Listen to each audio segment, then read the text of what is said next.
আসসালামু আলাইকুম দর্শক, কেমন আছেন সবাই? রাসেল বাংলাদেশ চ্যানেলের পক্ষ থেকে আপনাকে স্বাগতম। সো ফ্রেন্ডস, আজকে যেটা বলতে চাচ্ছি যে আসলে আমার চ্যানেলে এখন ভিউজটা কেন কম হচ্ছে।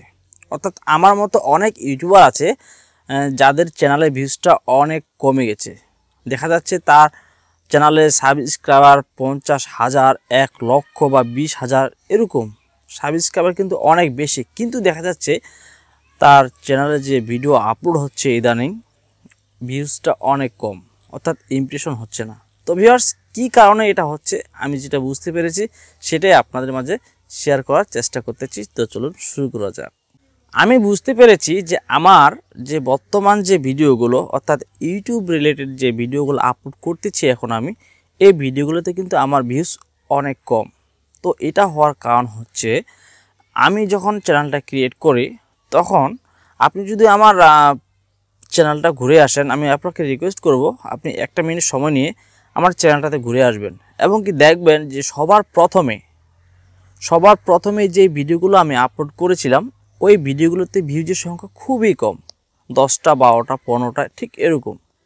তো এরকম যখন আমি কন্টিনিউ 1 থেকে 2 মাস ভিডিও আপলোড করি, কিন্তু আমার ভিডিওতে ভিউজের সংখ্যাটা খুবই কম, অর্থাৎ প্রমোট হচ্ছে না। তো আমিও ঠিক এরকম ঘাবড়ে যাচ্ছিলাম যে ব্যাপারটা কি, আমার ভিডিওতে ভিউ হচ্ছে না, অন্যজনেরা ঠিক একই ভিডিও আপলোড করে তাদের ভিউজ ঠিকই হচ্ছে।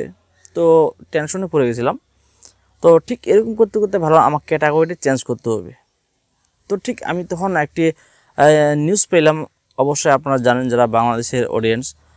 তো এইচপিসি নামে একটি কোম্পানি ছিল, তো ওই কোম্পানিটা একটু সমস্যা হয়েছিল। তো তখন ওটা নিয়ে একটি ভিডিও বানিয়েছিলাম এইচপিসি নিয়ে। তো ঠিক দেখা যাচ্ছে আমি ভিডিওটি আপলোড করার কিছুক্ষণ পরেই কিন্তু আমার ভিডিওতে ভিউজের সংখ্যাটা অনেক বেশি হয়ে গেছিলো। তো যাই হোক, আমি ঠিক ওই নিউজগুলো কালেক্ট করে ইউটিউবে আপলোড করেছি। আপনারা চাইলে সেই ভিডিওগুলো এখনও দেখে আসতে পারেন। তো আমার ভিডিওতে যখন ভিউজ আসতে থাকে তখন কিন্তু আমার খুব ভালো লাগতেছিল।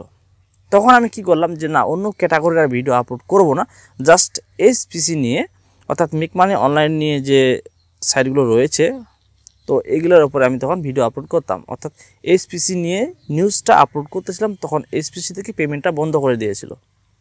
তো আমি তখন ঠিক কন্টিনিউ কিন্তু এভাবেই 1টা মাস ভিডিও আপলোড করে থাকি।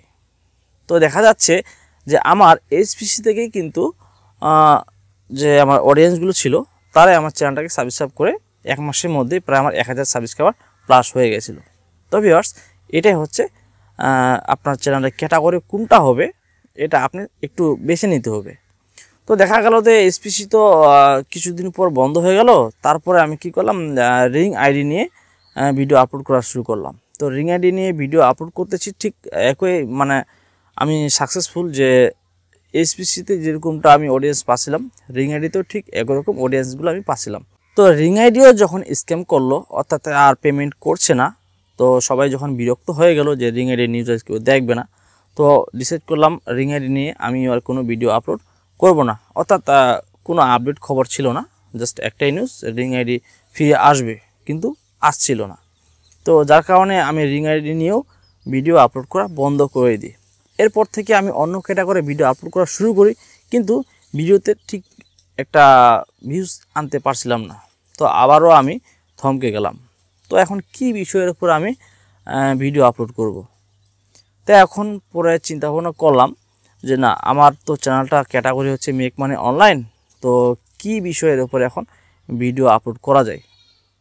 তখন আমি বেছে নিলাম যে না, আমি এখন থেকে, যেহেতু আমি একজন ইউটিউবার এবং কি ইউটিউবের পুরো প্রসেসটি আমি জানি, কিভাবে ভিডিও র্যাঙ্কিং করতে হয়, কিভাবে ভিডিও আপলোড করতে হয়, কিভাবে এসইও করতে হয়। তো প্রেক্ষাপটে তখন আমি চিন্তা করলাম যে না, আমি ইউটিউব রিলেটেড ভিডিও আপলোড করব। অর্থাৎ ইউটিউবের যে আপলোড করতে হয়, অর্থাৎ কিভাবে ভিডিও ভাইরাল করতে হয়, কিভাবে ভিউজ বেশি আনতে হয়, এই বিষয়টা নিয়ে চিন্তা করলাম।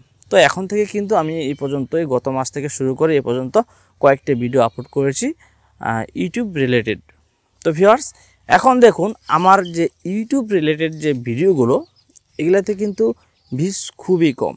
তো আমি এতে কোনো মন খারাপ করছি না।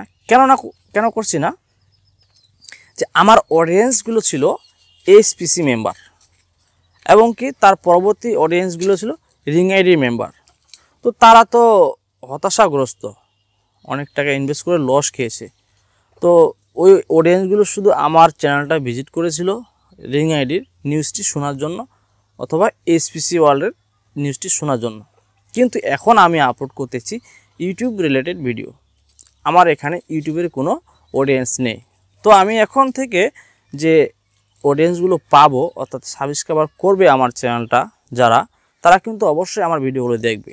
তো ভিউয়ার্স, এখন থেকে আপনি বুঝতে পারছেন যে আপনার চ্যানেলের ক্যাটাগরি যদি একটা হয় আর একটা ক্যাটাগরি থেকে যদি আপনার ভিডিও আপলোড হয় এবং কি আপনার সাবস্ক্রাইবার যদি নাও থাকে, ধরুন আপনার চ্যানেল অনলি মাত্র মনিটাইজেশন পেয়েছে, তথাপিও কিন্তু আপনার এসইওর মাধ্যমে আপনার ভিডিওগুলো আস্তে আস্তে করে ভিউজ বাড়তে থাকবে।